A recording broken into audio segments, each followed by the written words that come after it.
A'udzubillahiminasyaitonirrajim. Bismillahirrahmanirrahim. Assalamualaikum warahmatullahi wabarakatuh.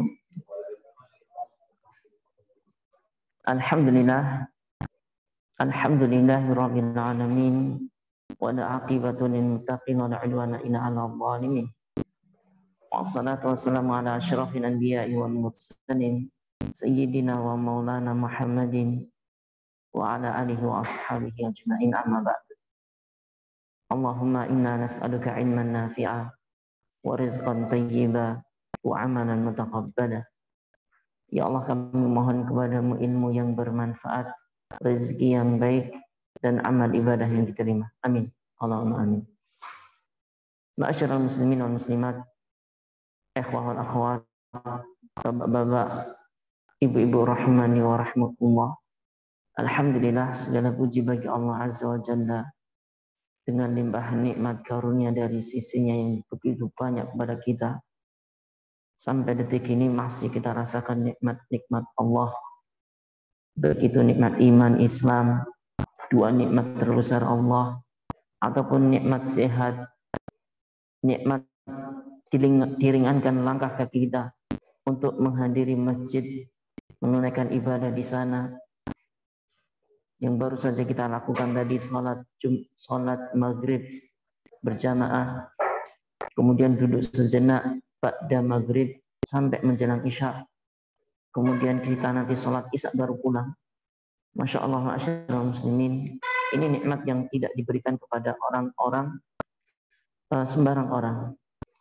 Kalau kita saksikan fenomena masjid-masjid kaum muslimin ba'da maghrib sampai menjelang isya, mungkin sedikit yang mengadakan pengajaran atau kajian seperti ini. Alhamdulillah, kita masih dipilih di antara hamba-hamba Allah untuk mau duduk sejenak, belajar kembali tentang agama kita, atau murojaah dahulu mungkin telah belajar, kemudian lupa, dan juga mungkin ada sedikit tambahan dari yang disampaikan pada kesempatan kali ini. Kemudian salawat dan salam ma'asyiral muslimin semoga tetap tercurahkan kepada junjungan kita Nabi besar Muhammad SAW, kepada keluarga beliau tentunya, kepada para sahabat seluruhnya, dan juga kepada orang-orang yang meniti jalan mereka dengan baik sampai hari kiamat kelak. Ma'asyiral muslimin wal muslimat, ikhwal akhwat, barakallahu fikum. Insyaallah pada kesempatan kali ini akan kita lanjutkan pembahasan kita di fikih muyassar kita. Belajar fikih praktis fi dhau'in kitab wa sunnah, sesuai tuntunan Al-Quran dan Sunnah. Telah berlalu pembahasan sebelumnya, ikhwal akhwat, masih di pembahasan tentang kitab Thaharah, yaitu sebuah kitab kumpulan pembahasan masalah bersuci. Tinggal 2 pembahasan saja, jadi masih ada 2 bab kitab Thaharah ini akan kita tinggalkan. Kita akan masuk ke pembahasan kitab shalah, yaitu kitab yang membahas tentang seluk-beluk sholat seluruhnya, dari mulai persiapannya, kemudian tata caranya, kemudian jenis-jenis sholat yang ada, baik yang wajib ataupun yang sunnah. Tapi sebelum itu akan kita selesaikan kitab ini 2 bab lagi. Bab yang satu akan kita bahas pada kesempatan kali ini, bab berikutnya insya Allah pekan depan. Pekan ini atau bab kali ini yang akan kita bahas, ma'asyiral muslimin rahimani wa rahmatullah, yaitu tentang masalah bab tasi', bab yang ke-9, najasat wa kaifiyati tathhiriha, tentang najis-najis dan tata cara mencucikan najis tersebut. Sebenarnya ma'asyiral muslimin, pembahasan tentang najis ini dahulu pernah kita bahas, singgung lah. Pas kita membahas tentang hadas kecil, hadas besar, kemudian najis, sudah kita bahas. Tapi insya Allah akan dibahas lebih detail lagi di kitab ini dalam bab yang ke-9 ini. Di bab ini ada 3 permasalahan saja. Jadi ini ringan ya pembahasannya, nggak terlalu panjang lebar. Insya Allah 1 pertemuan atau nanti sampai menjelang Isya insya Allah cukup. Wa fihi masail, di dalam bab ini ada beberapa permasalahan. Mas'alatul ula, permasalahan yang pertama, ta'rifun najasati wa nau'uha. Definisi najis itu dan juga nau'aha, 2 jenis najis.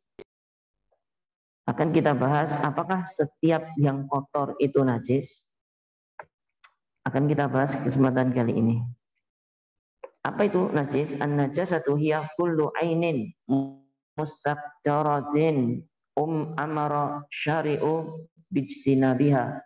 Najis adalah setiap zat yang dianggap kotor, tapi enggak semuanya, ada tambahannya, yang syariat memerintahkan untuk menjauhinya.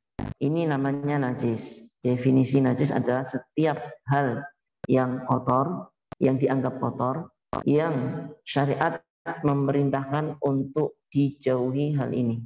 Diperintahkan untuk dijauhi. Nanti akan dijelaskan.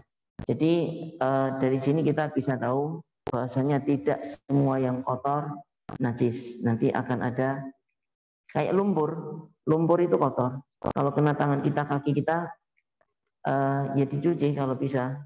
Tapi kalau misalkan masih ada lumpur yang nempel di baju, apakah lumpur ini yang kotor ini najis? Ternyata tidak. Atau nanti lagi ada oli kotor,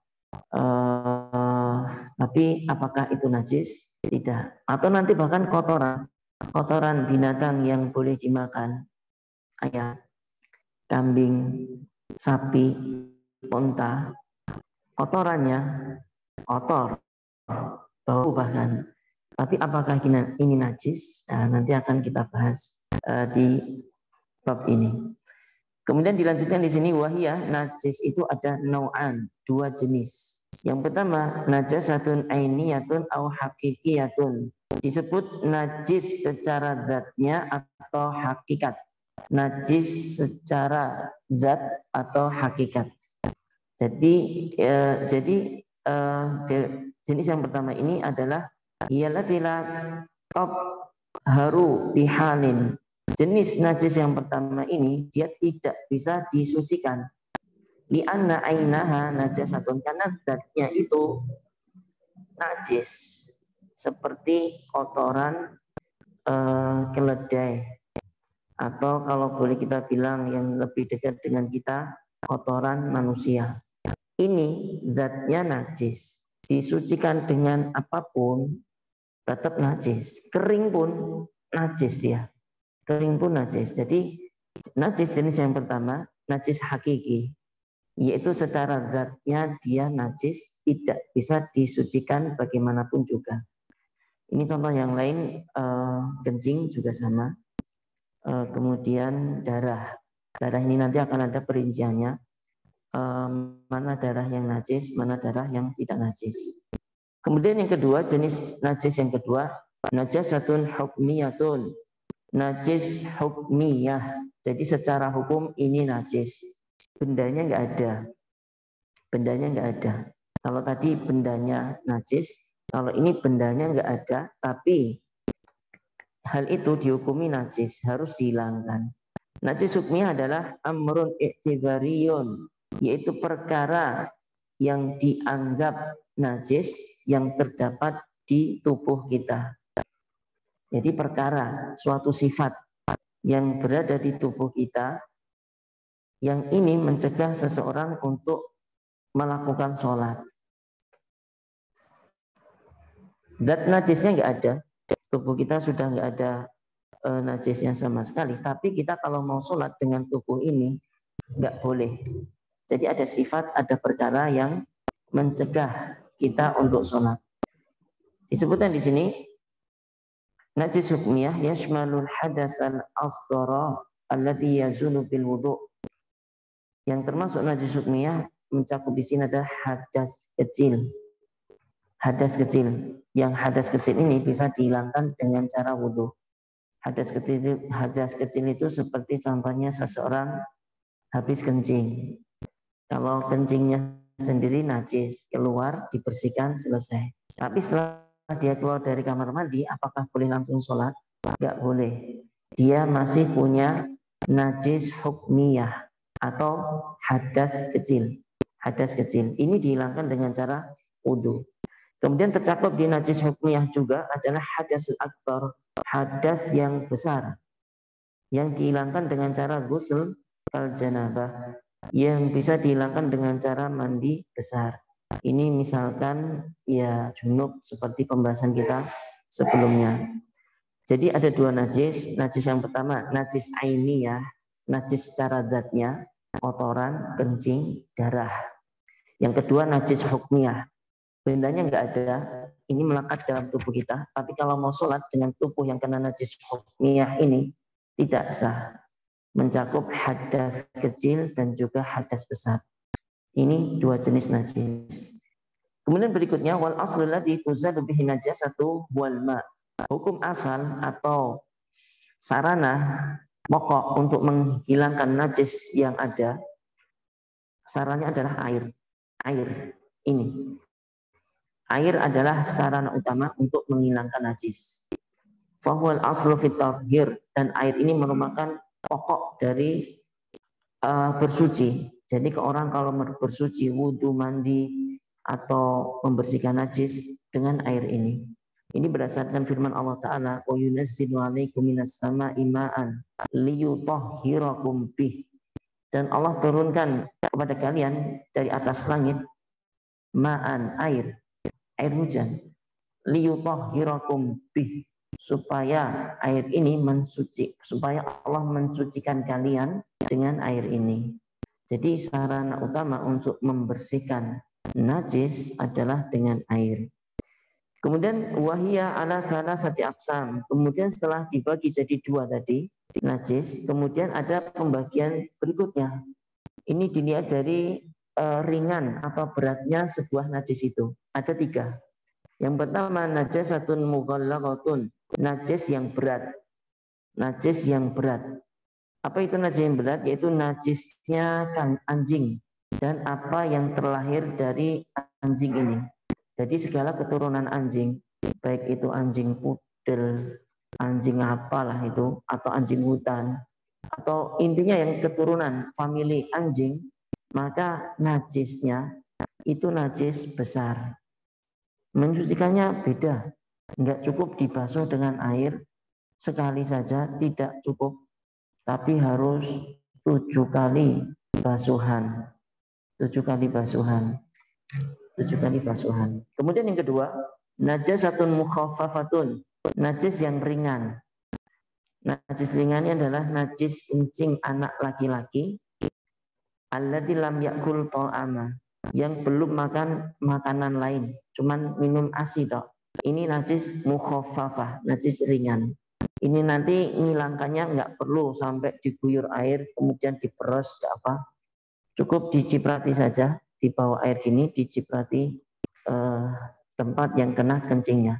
Apa tadi najis ringan? Najis yaitu kencing anak laki-laki yang belum makan makanan selain ASI. Kencing laki-laki ya, kencing anak laki-laki yang belum 2 tahun, tambahi, yang belum makan makanan selain ASI saja. Dia cuma minum ASI. Ini najis yang kedua, najis yang ringan. Kemudian najis yang ketiga berdasarkan berat ringannya, yaitu najasatun mutawassitatun, najis yang pertengahan. Wa ya baqiyatun najasat, ini adalah najis selain kedua tadi. Jadi najis mutawassithah yang pertengahan adalah seluruh najis-najis yang ada kecuali 2 tadi anjing mughaladah, kencing anak laki-laki yang belum makan mukhafafah, mutawasithah tengah-tengahnya. Seperti kencing kita orang dewasa, kotoran, kemudian bangkai, darah dan seterusnya, maka masuk ke mutawasithah. Ini nanti cara menghilangkannya juga ada diajarkan di sini. Ini mas'alatul ula. Definisi najis adalah segala hal yang dianggap kotor yang syariat Islam memerintahkan untuk dijauhi biar sah ibadahnya. Jenisnya ada dua, najis ainiyah, zatnya najis, nggak bisa disucikan sama sekali, harus dibuang dia, harus dibuang. Atau najis hukmiyah, najis sifat najis yang melekat di tubuh kita, yang menghalangi kita untuk sholat. Kemudian dibagi lagi jadi 3 taksim pembagian, ditinjau dari berat ringannya. Berat najisnya anjing, jadi kalau ada anjing bapak-bapak sekampung dengan orang yang memelihara anjing, kok anjing itu jilat kaki bapak atau jilat makanan piring tempat makan atau gelas tempat minum, nggak cukup dibasuh air sekali, 7 kali. Salah satunya dengan tanah. Kemudian ada najis ringan, yaitu anak kecil yang belum makan makanan yang lain selain cuman ASI, kemudian kita gendong gini, kencing. Nah ini kencing ini najis ringan, nggak perlu dicopot bajunya, diginikan, diguyur air, nggak perlu. Cukup ambil air sekepal tangan, dipercik-percikkan tempat yang kena kencing tadi. Yang penting rata. Kemudian di tengah-tengah 2 najis ini ada najis yang pertengahan. Kemudian masalah yang kedua, al-asya'u allati qamat dalilu ala najasatiha. Sesuatu benda yang dalil menunjukkan atas kenajisannya. Jadi di pembahasan kedua kali ini kita akan ketahui mana yang najis. Jadi segala hal hukum asalnya semua ini suci. Kita masuk ke rumah itu suci. Masuk ke masjid nggak ada sesuatu apapun suci. Kecuali benda-benda, hal-hal yang ini. Oh najis ini. Oh ini najis. Jadi segala hukum asal sesuatu benda yang ada di muka bumi ini suci. Kecuali beberapa hal saja. Akan kita ketahui apa saja sih benda-benda yang najis biar kita jauhi. Yang pertama, ma'asyiral muslimin wal muslimat rahimani wa rahmatullah, yaitu baulu al-adamiyu wa udratuhu wa qai'uhu. Kencingnya manusia, kotorannya manusia, dan juga satu lagi disebutkan di sini muntahnya manusia. Tentang muntah ini agak kita singkirkan dulu. Maksudnya di sini khilaf sebenarnya.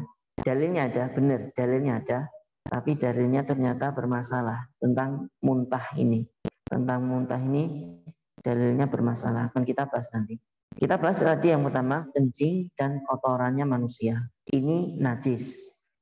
Illa baula sobi, kecuali kencingnya anak kecil yang belum makan makanan. Kecuali cuman minum ASI saja. Maka itu najis, ya tapi ringan. Cukup diperciki saja. Ini berdasarkan hadis Ummu Qais binti Mihsan, annaha atat bibnilaha sagirun. Beliau mendatangi Rasul dengan membawa anak beliau yang masih kecil. Anak laki-laki ya. Lam yakul ta'ama. Anak itu belum makan makanan. Kemudian fa'ajlasahu fi hijrihi. Kemudian Nabi gendong anak tadi, didudukkan di pangkuannya. Fabala, kencing. Ya mungkin di zaman itu belum ada pampers ya. Jadi kencing tembus langsung ke baju celananya Nabi. Fabala au saubihi, kencing di atas pakaiannya Nabi. Fada'a bima'in fanadhahu wa lam yaksilhu.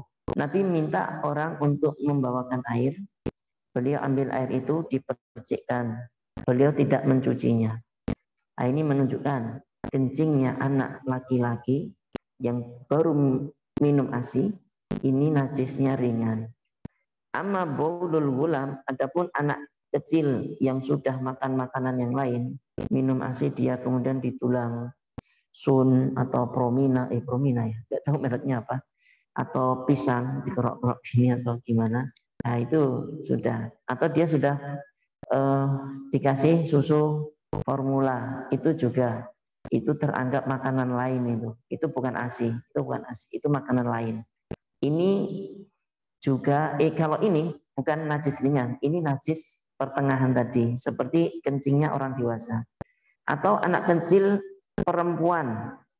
Anak kecil perempuan meskipun dia baru minum ASI belum makan makanan yang lain, kencing anak kecil perempuan seperti kencingnya orang dewasa, harus dicuci. Nah itu nggih. Ini yang pertama. Apa yang termasuk najis? Kencing dan kotoran manusia, kecuali kencingnya anak laki-laki yang belum makan makanan yang lain kecuali ASI. Ini najis ringan, dipersiki saja, nggak perlu dicuci. Kemudian di sini tentang muntah. Maka ini ternyata ada khilaf di sana, ada khilaf tentang muntah ini. Benar ada dalilnya. Dalilnya adalah hadis Nabi mengatakan, bersabda kepada Ammar bin Yasir, ya Ammar, innama yuksalu thawbu min khamsin. Sesungguhnya baju itu dicuci kalau terkena 5 hal. Minal ghaid dari kotoran, wal baul kencing, wal qai muntah, wadam darah, wal mani dan juga air mani. Nah, inilah ada hadis yang menjelaskan di situ muntah, baju dicuci kena muntah. Ini menunjukkan muntah najis. Buktinya Nabi memerintahkan mencuci baju ini. Hadis ini dipakai jumhur ulama Hanafiyah, Syafi'iyah, Hambali berpendapat muntah najis. Tetapi ma'asyiral muslimin rahimani wa rahmatullah, kalau diteliti dengan penelitian status hadis ini, ternyata hadis ini dhaif. Banyak para ulama hadis, salah satunya Syekh Al-Albani dan juga ulama-ulama yang lain banyak, Siddiq Hasan Khan dan juga Asy-Syaukani, Ibnu Hazm mengomentari hadis ini, hadisnya dhaif, tidak bisa diamalkan. Bahkan statusnya dhaif banget, dhaif sekali. Wallahu ta'ala alam, kalau ada sebuah hadis dhaif dijadikan sandaran dan hadisnya cuma ini tak ada yang lain, muntah, wallahu ta'ala alam, kalau menurut anak pribadi tidak najis, karena kembali ke hukum asal, segala sesuatu itu suci kecuali ada dalil yang menunjukkan hal itu najis, wallahu ta'ala alam. Dan ternyata dalilnya lemah. Ini yang pertama, kencing dan juga kotoran manusia. Kemudian yang kedua, yang termasuk najis adalah adamul masfuh minan hayawanin ma'kul, darah yang terpancar dari hewan yang boleh dimakan ketika disembelih. Jadi bapak-bapak ketika menyembelih ayam atau kambing atau sapi, ini ada darah terpancar. Itu darah itu najis, Pak. Darah itu najis. Daman masfuhan. Itu najis. Kalau bisa dihindari, sebisa mungkin dihindari. Adapun darah yang tersisa di daging, di dalam daging dan di urat-urat dagingnya, di tulang-tulangnya, maka ini fa'innahu thahir, itu suci. Beda nggih?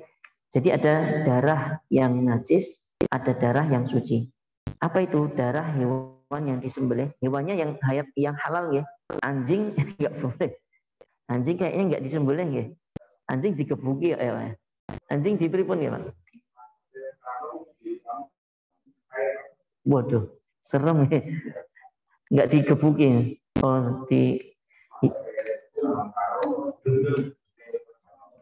Kalau mau disembelih kayak itu ana sing goceki nggih. Dicangkul. Enggak berani. Itu caranya. Sudah haram ternyata proses pematiannya enggak penyembelihannya. Pematiannya kayak gitu. Udah, enggak usah cari yang pasti-pasti aja. Jadi ini sekali lagi darah yang terpancar itu najis. Adapun darah yang tersisa di urat-urat sudah selesai mancarnya, kemudian kita loh kok di dalam dagingnya kita potong-potong, pas kita masukkan air, loh kok merah? Enggak apa-apa, itu tidak najis, itu tidak najis.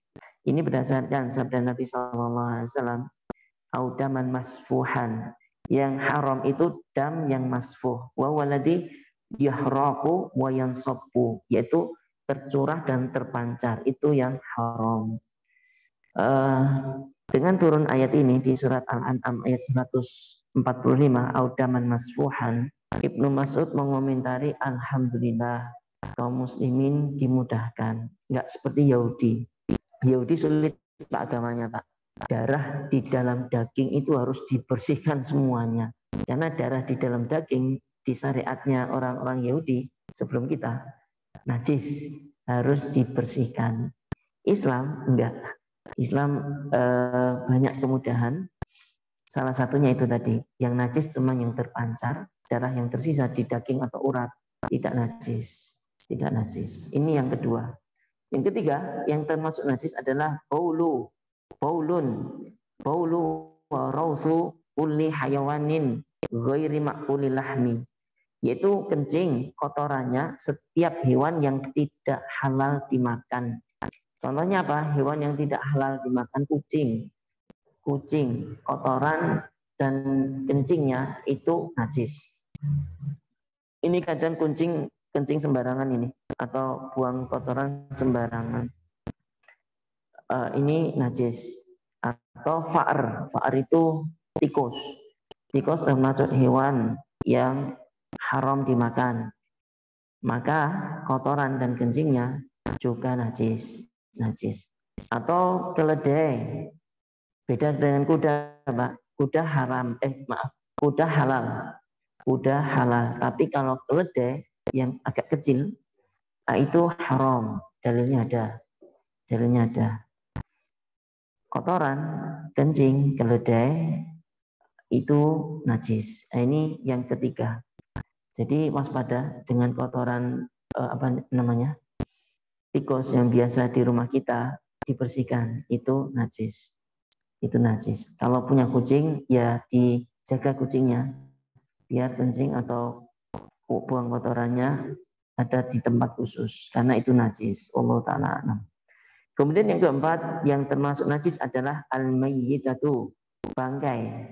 Apa itu bangkai? Bangkai itu kalau diterjemahkan ke Jawa, Batang, enggak mesti. Bau gitu enggak mesti.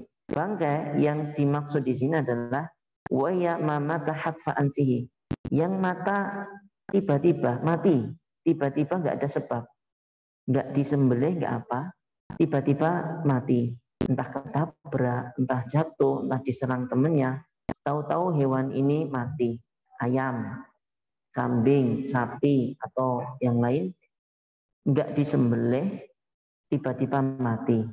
Nah ini bangkai, hukumnya bangkai. Dihukumi bangkai. Boleh dimakan? Enggak boleh. Bangkai haram dimakan. Jadi bapak-bapak yang punya ayam, kemudian ayamnya keplindes, ketemu sudah wafat, itu bangkai. Jangan, waduh sayang, goreng, enggak boleh. Kecuali pas ketabrak, gelepak gini, masih ada tanda hidupnya, langsung bismillah. Nah itu boleh. Nah itu bedakan ya. Disembelih tidak bangkai, kalau mati sendiri bangkai.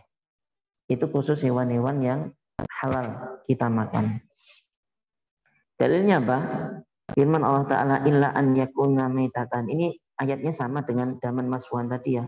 Segala hal yang haram, salah satunya ini, kecuali hewan-hewan itu menjadi bangkai. Maka ini haram dimakan plus dia najis. Dikecualikan dua bangkai oleh Nabi di hadis beliau, seluruh bangkai haram dan najis kecuali dua. Ini boleh dimakan dan tidak najis, yaitu bangkainya ikan dan bangkainya belalang. Jadi kalau mancing ikan dapat disimpan di wadah tanpa air kok mati, nggak apa-apa. Ini belum saya sembelih, nggak apa-apa. Atau nemu ikan ngambang lagi peladu. Di sini dekat sungai ya. Biasa peladu apa betul? Peladu kan ikannya mumet, ikannya mabuk ya. Kadang ada yang mati, serok ini. Itu nggak apa-apa. Jadi bangkai ikan tidak masalah, bangkai belalang tidak masalah. Wa ma la nafsa lahu sa'ilatun fa innaha tahiratun. Dan juga hewan yang tidak memiliki aliran darah di dalam tubuhnya, maka ini juga suci. Hewan yang tidak memiliki aliran darah di tubuhnya, itu contohnya hewan apa, Pak? Tawon, suci. Nyamuk. Nyamuk punya darah ya? Enggak ya, itu darah kita ya. Nyamuk itu punya darah? Enggak, itu darah kita. Aslinya enggak ada darah dia. Itu suci. Jadi kalau ceplok gini, wah bangkai, najis. Enggak, itu suci. Nyamuk suci. Atau laler, itu enggak ada aliran darah di tubuhnya. Ya, laron. Laron. Itu. Jadi seluruh bangkai najis kecuali 2 bangkai ini. Allah Ta'ala alam. Ini yang keempat, yang najis. Yang kelima, ini cairan di tubuh kita yang kita biasa mengeluarkan. Ini najis, hati-hati Pak. Al-madyu, kalau tadi kencing di nomor 1 ya, ini bukan kencing, ini bukan kencing. Ini namanya madi, cairan madi. Apa itu? Wa ma'un abyadu raqiqun lazizun, yaitu air ini yang keluar dari kelamin kita, warnanya putih, bening dan lengket. Putih, bening dan lengket. Enggak keruh ya. Putih, bening dan lengket. Ya, kerujuk kapan keluar ini? Indal mula abadi, tatkala berjumbu dengan istrinya. Tatkala suami berjumbu dengan istrinya, syahwatnya naik, ada itu. Keluar pliket-pliket gitu. Bening. Ini namanya apa ini?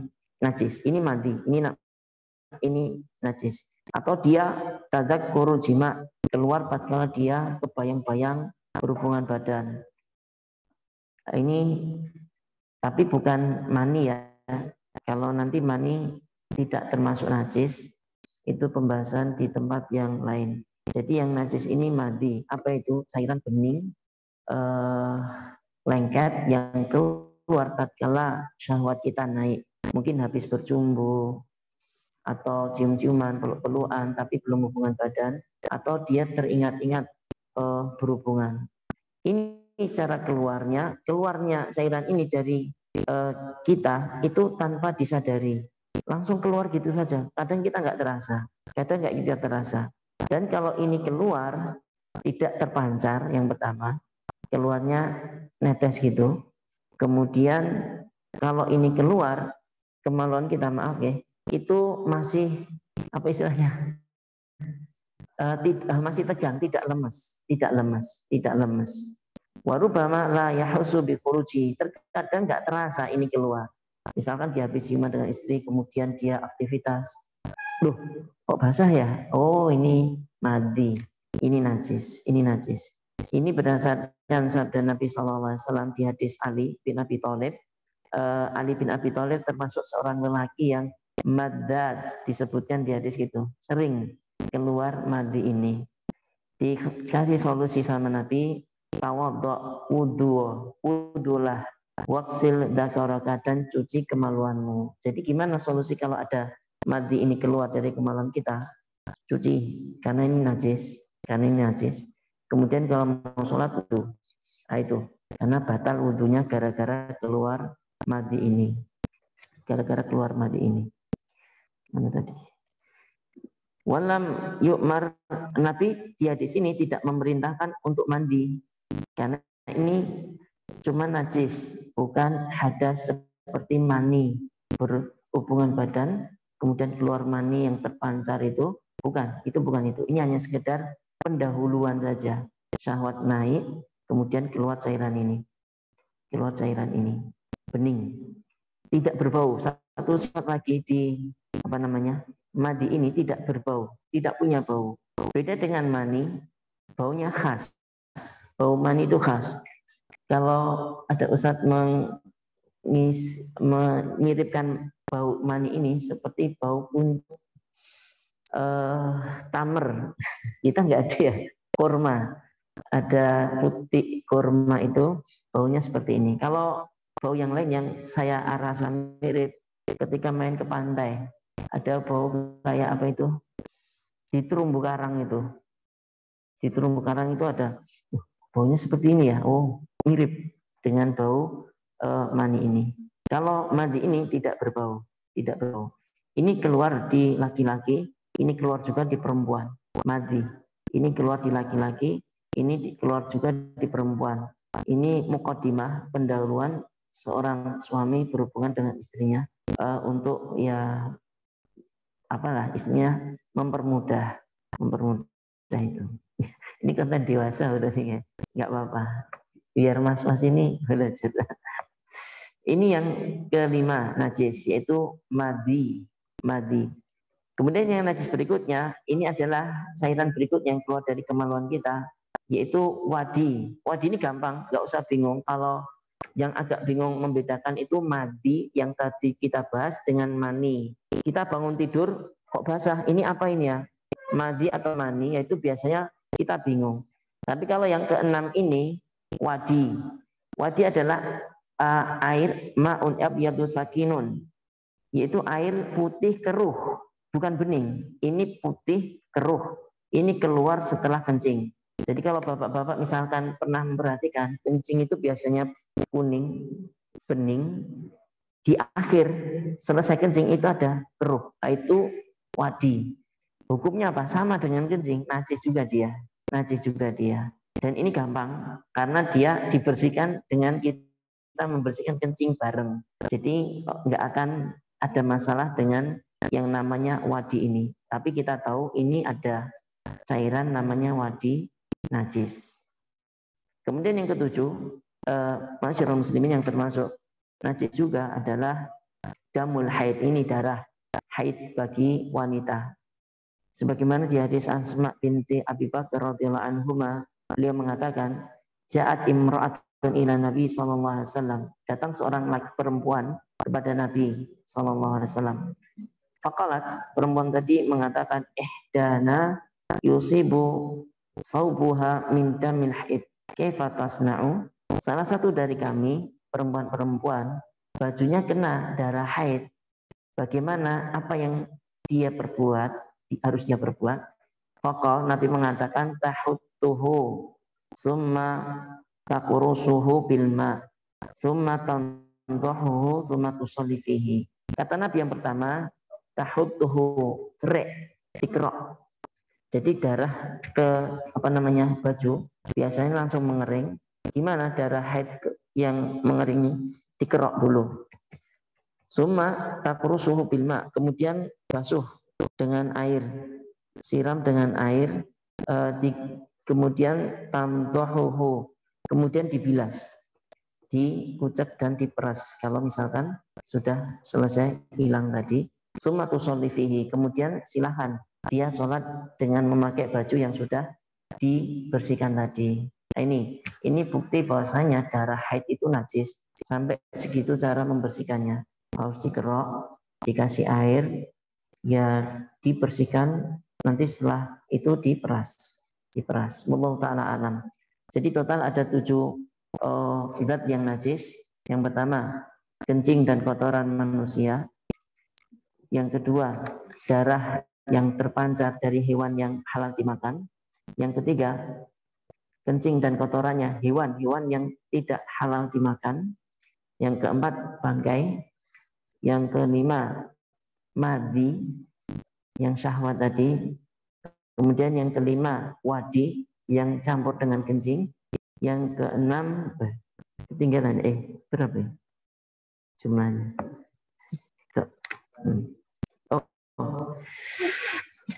Berapa nomornya tadi lupa. Yang selanjutnya darah haid kita aja. Nomornya malah salah. Jadi total ada 7. Total ada 7. Wallahu ta'ala alam. Ini yang najis. Selain itu, insya Allah nggak najis.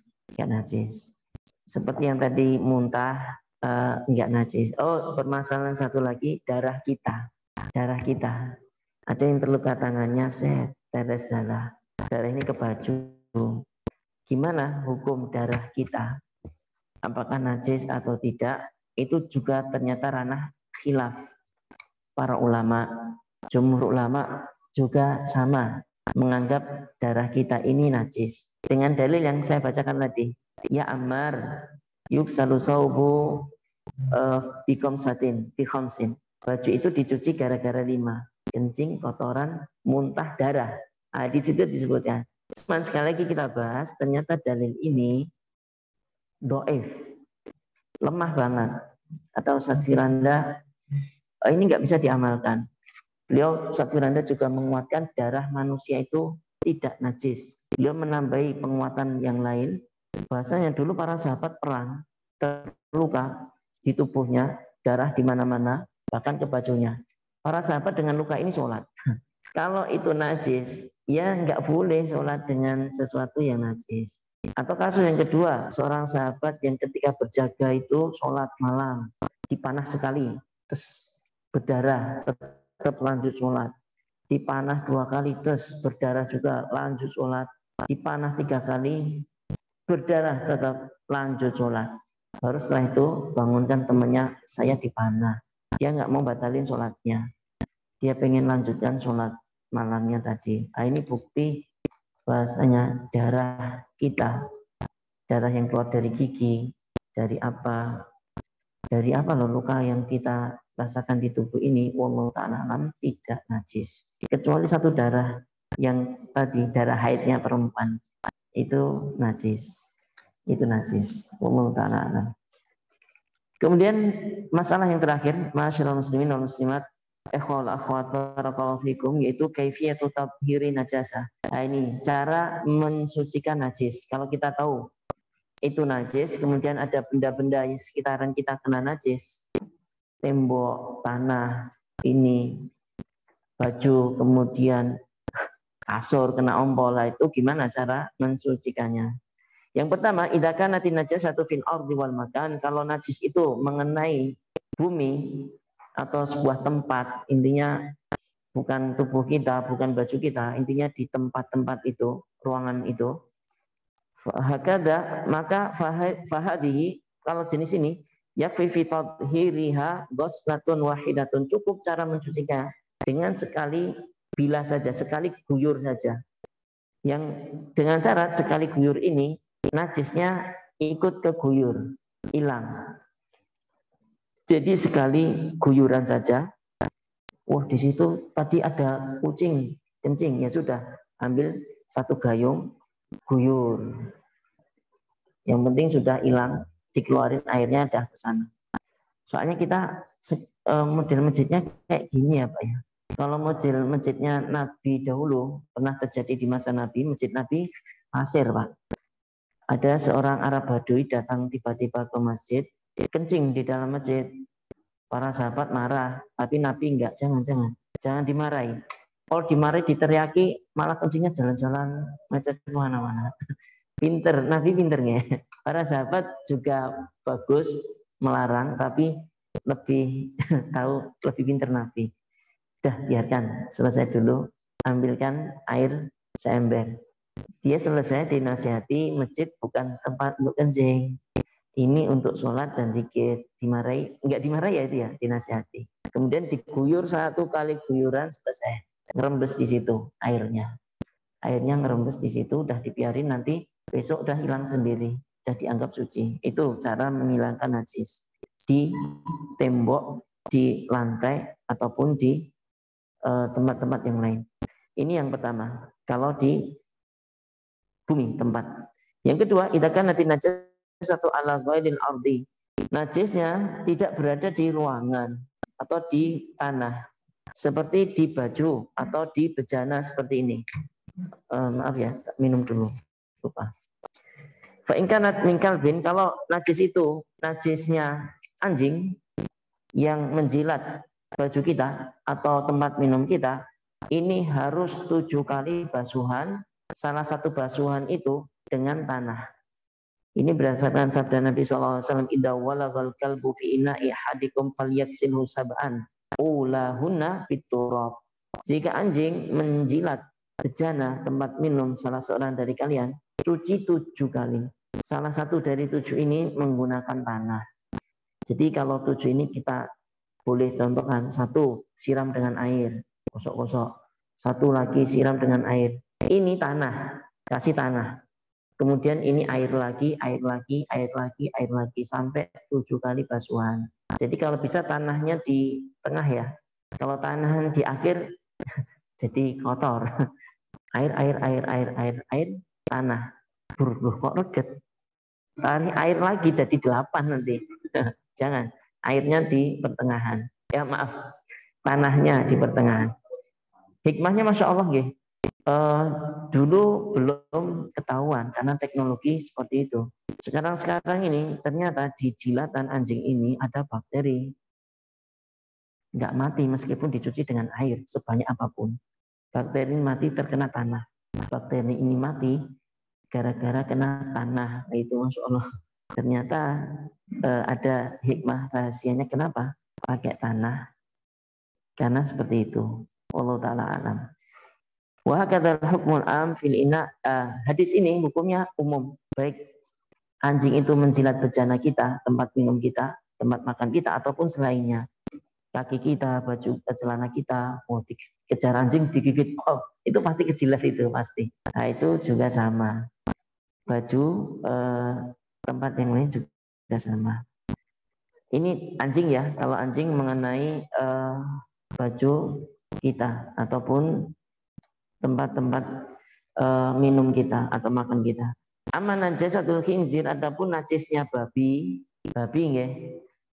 Ada yang sekitaran sini melihara babi? Enggak ada ya. Kalau anjing kayaknya masih ada. Oh, enggak ada juga. Di kampung sebelah enggak ada juga, alhamdulillah ya. Di sana di mana itu ada. Nanya Bapak, saya kemarin dijilat anjing tapi lupa. Gimana? Terus ya sudah dibasuh aja Pak, mumpung ingat sekarang dibasuh saja. Ternyata ada di sana anjing, tetangganya melihara anjing.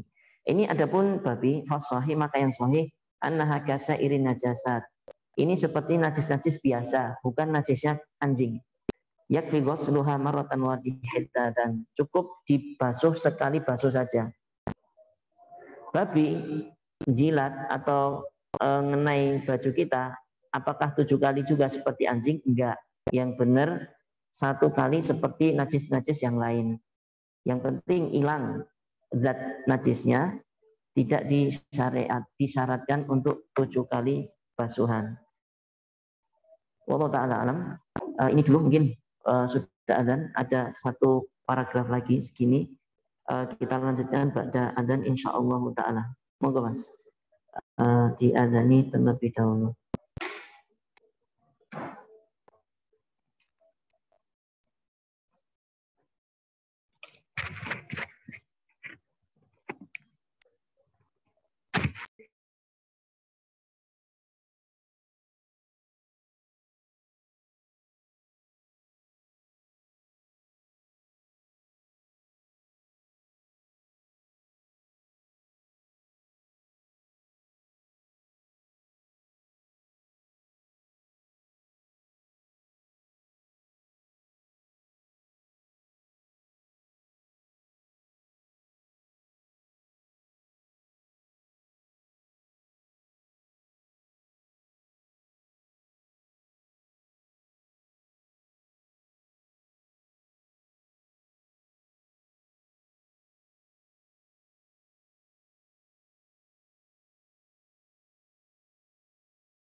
Bismillahirrahmanirrahim.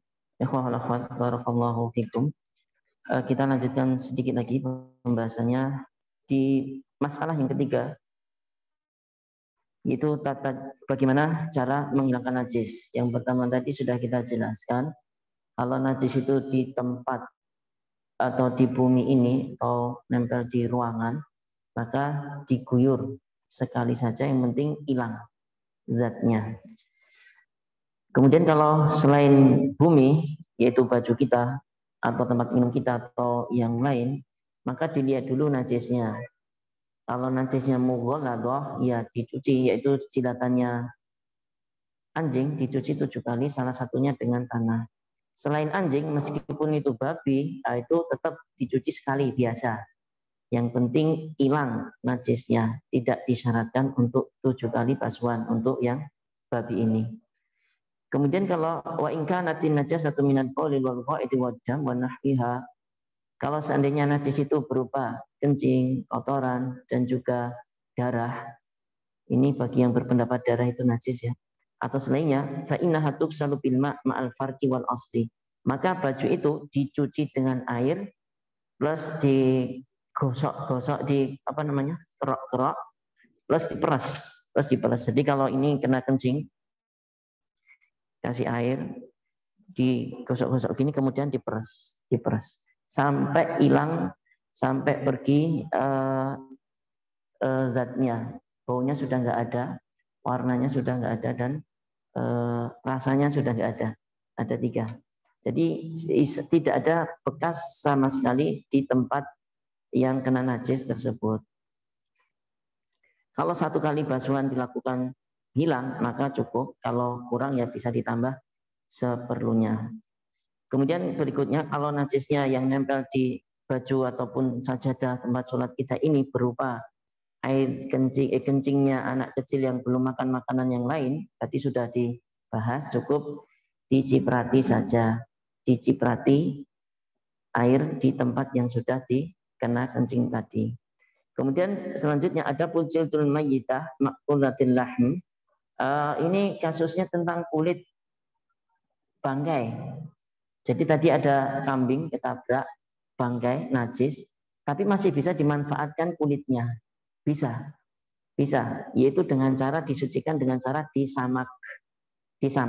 Samak itu proses menjadikan kulit yang basah itu menjadikan kulit kering. Dipakai apa? Kulit yang habis kering di samak ini banyak. Jadi jaket bisa, jadi sandal, jadi setut bisa. Itu boleh. Dagingnya jangan, dagingnya haram. Kulitnya bisa dicucikan dengan cara disamak. Ini khusus binatang yang halal ya, aslinya halal. Babi nggak bisa disamak. Anjing juga sama, ini ada kulit anjing najis, tak samak, nggak bisa. Yang bisa disamak yang tadi bangkai tadi. Yang bangkai tadi kan hasilnya najis, kemudian disamak. Ini berdasarkan hadis Nabi SAW, ayyuma ihabin dubigo faqad tohuro. Apapun kulit, asalkan dia dubigo, yang sudah jadi yang najis ya, asalkan dia dubigo, sudah disamak, faqad tohuro, maka dia jadi suci. Dan Nabi juga pernah memerintahkan para sahabatnya, itu apa itu kok dibiarkan bangkai? Kok nggak dimanfaatkan? Bangkai Rasul. Maksudnya itu kulitnya. Nah, kulitnya bisa disamak. Kemudian selanjutnya yang nempel ke baju kita atau apa? Darah haid. Nah, ini tadi sudah dijelaskan juga sebenarnya. Dicuci, dikerok, kemudian diperas, sholat, dipakai sholat lagi, tidak masalah. Nah, ini wallahu ta'ala a'lam.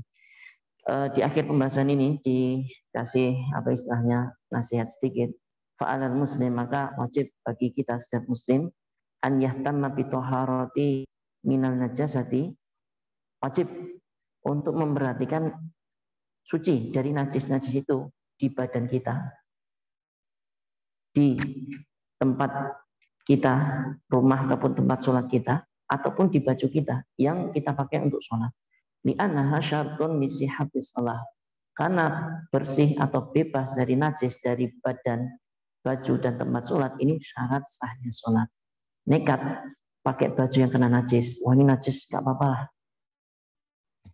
nggak sah sholatnya. Wallahu ta'ala a'lam. Ini mungkin yang bisa disampaikan pada kesempatan kali ini. Kalau misalkan masih ada yang kurang difahami atau mungkin ada pertanyaan, dipersilahkan, mungkin satu atau dua biar tidak terlalu lama. Oke.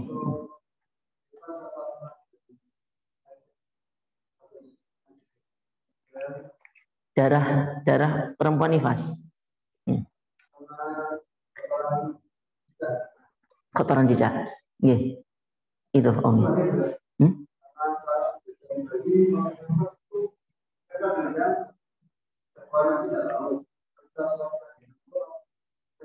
Oh gitu ya, ada 3. Yang pertama tentang darah nifas, apakah haid atau apakah najis seperti darah haid atau tidak? Wallahu ta'ala alam. Wallahu ta'ala alam. Belum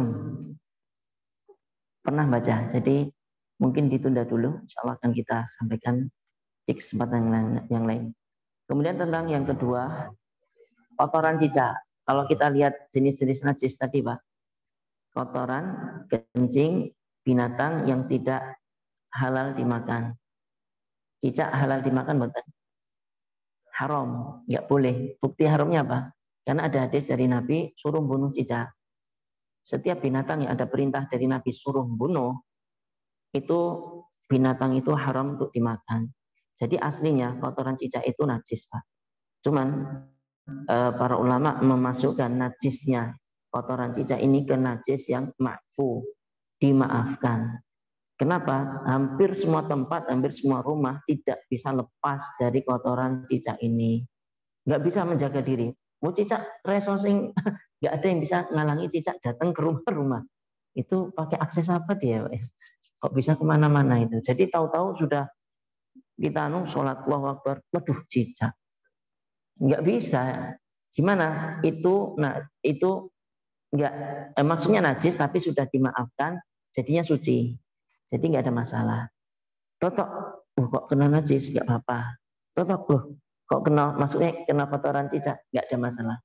Waduh batal, nggak usah dibatalin karena kotoran cicak termasuk najis yang sudah dimaafkan dan dia sudah dihukumi tidak masalah.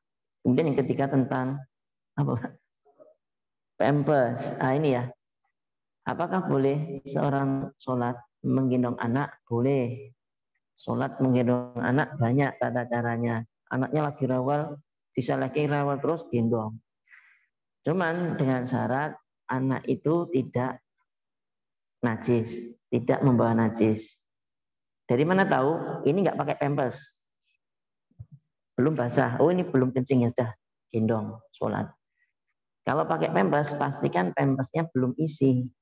Jadi kita pakaikan pampers yang awal. Oh ini belum isi, ya tak gendong. Tapi kalau pampersnya sudah abot gitu, ini pasti ono pipis. Nggak boleh digendong. Nggak boleh. Hukum sholat membawa najis itu tidak boleh. Ada baju kena najis dikantongi, ada tisu atau apa namanya, kacu apa kan, sapu tangan kena najis dikantongi, dipakai sholat, nggak boleh. Sama dengan pampers kan najis juga itu, dibawa untuk sholat digendong. Kalau tahu itu kosong, belum ada pipis ya nggak apa-apa. Karena baru tak pakai ingat masuk langsung pipis. Terus nundanya gitu. Tapi kalau sudah tercium bau dan berat bahkan, jangan, nggak boleh. Wallahu ta'ala. Itu Pak. Dilihat dulu, pastikan.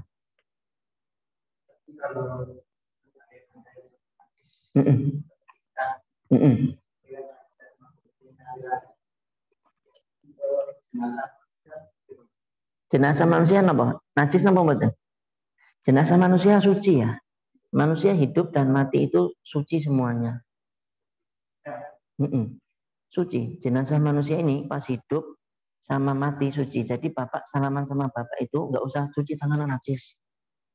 Atau nanti pas gendong jenazah atau ngurus jenazah, aduh kena najis. Enggak, seluruh tubuh manusia ini suci, baik yang ketika hidup ataupun ketika mati. Wallahu ta'ala. Manusia ini suci.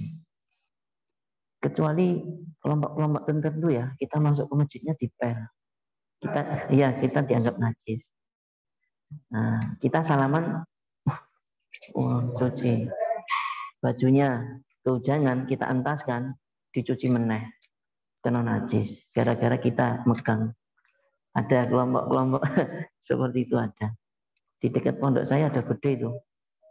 Pondok saya kan di Geronong. Bagi yang pernah ke Geronong, ada itu pondok gedenya orang ini, kelompok ini. Allah Ta'ala.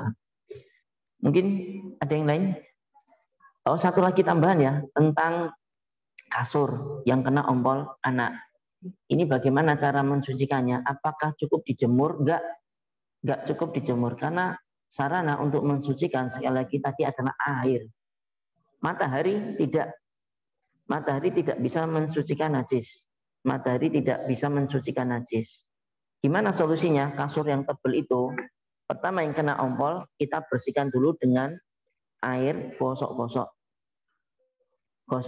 Biarkan sampai mengering, jemur nggak apa-apa, silahkan. Tapi belum selesai, setelah itu dialirkan air lagi, bersih, dialirkan. Itu. Nanti dijemur berikutnya, nah itu baru sudah suci. Wallahu ta'ala a'lam. Itu cara mensucikan kasur. Yang bapak-bapak turah-turah duit dibuang wae Pak. Ganti sing anyar. Sing ganti anyar Pak. Ini bapak-bapak sing turah duit sing mau mensucikan seperti itu nggih Pak. Dibersihkan dulu. Kemudian tunggu ngering, kemudian disiram dengan air yang suci ini. Ya itu sudah dihukumi suci. Wallahu ta'ala. Meskipun airnya nggak netes, tersimpan di kasur itu, nggak ada masalah. Itu sudah dianggap suci. Wallahu ta'ala alam. Mungkin ini yang bisa disampaikan pada kesempatan kali ini. Pekan depan insya Allah akan kita bahas bab terakhir dari kitab Thaharah ini, yaitu tentang haid dan nifas. Sama menjawab pertanyaan yang mungkin tadi belum kita jawab. Apakah darah nifas itu najis seperti darah haid? Insya Allah akan kita tambahkan di pekan depan, di pembahasan pekan depan insya Allah ta'ala. Kita tutup dengan doa kafaratul majlis. Subhanakallahumma wa bihamdika asyhadu an la ilaha illa anta astaghfiruka wa atubu ilaik. Wa akhiru da'wana alhamdulillahi rabbil alamin. Assalamualaikum warahmatullahi wabarakatuh.